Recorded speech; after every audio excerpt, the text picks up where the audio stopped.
Piers' TalkTV show has been heavily advertised and opened with a messy interview with former President Donald Trump. Settling into his stride in this new format, the TV personality opened up about Meghan's failed new show. On hearing the news, Piers said, "Let's face it, when the world's wokest production company acts as the world's wokest project by the world's wokest celebrity, that's a whole new level of humiliation. I wish Meghan sincerely all the very best at this very difficult time." Continuing to jab Meghan for her recent sad news, Piers began, "Now I don't believe in cancel culture, so I was obviously distraught to learn that the woman who cancelled me has now herself been cancelled."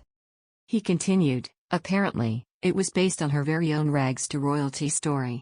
Covering the pop culture news, he questioned if their $100 million deal with Netflix was entirely off the table.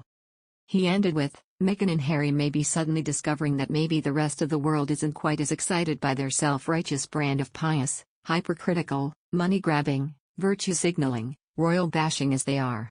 Viewers were quick to join in and share their insight into the news headline. Val Hunt supported Piers and added, "Piers, I love you. I was a big supporter anyway, but especially agreed with your views on Meghan. Is this why they came back to UK? HMTQ knows what she is doing, but sometimes I hate the old adage never complain, never explain, please complain." Sick. Besides, royal biographer Angela Levin has claimed Meghan will not listen to advice from others on future projects. Speaking to TalkTV, Ms. Levin said, "You can't just use people for your own ends.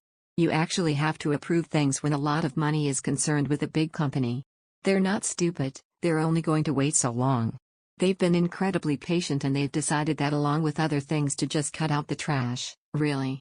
What you're seeing and being shown, but also Meghan won't take advice. She thinks she is knows, and that's the trouble. She's very proud and it's all gone to their heads." Meanwhile, executive producer and animation showrunner Amanda Rinda took to Twitter yesterday after the news emerged that Pearl would be among a slew of programs to be cut amid a difficult time for Netflix. The streaming giant saw a sharp fall in subscribers last month, with its total number dropping by 200,000.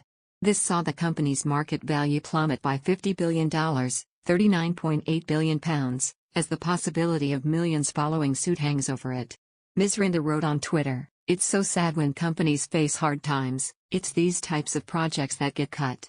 This series was heartwarming and funny. It would have inspired young girls and spoke to the underrepresented. It would have been so meaningful to our audience. I'm feeling for our team and everyone who helped along the way. It was an honor to lead such a talented team from around the world. You brought an abundance of passion to Pearl and I'm so proud of what we were able to accomplish and very grateful to have worked with each of you."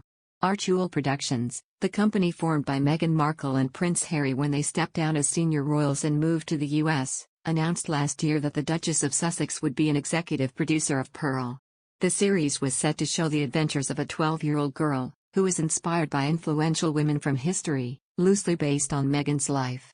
Ms. Rinda received some support in the comments, with the Facts and 2 Cents podcast replying, "So sorry to hear this at Amanda Rinda. I cannot imagine how disappointing this is for your whole team. I have total faith that you will be able to get this on another platform. Please don't give up. You have a large audience who is excited about this series and will support it." Twitter user Ruth Ireland asked, "Is there any way it can be sold to another company? So sorry it has been knocked back." Meanwhile, Twitter user Barbara, username @GoldenRule, suggested it could be a good show for Disney+. However, not everyone has been as supportive on social media. GB News' Dan Wootton suggested that Netflix may have put Pearl on the cutting block because it was going to be worthy tosh. He wrote, "Netflix has axed Meghan's first series Peel, based on her own life, before it ever aired. Most likely because it was going to be worthy tosh. Back to the drawing board."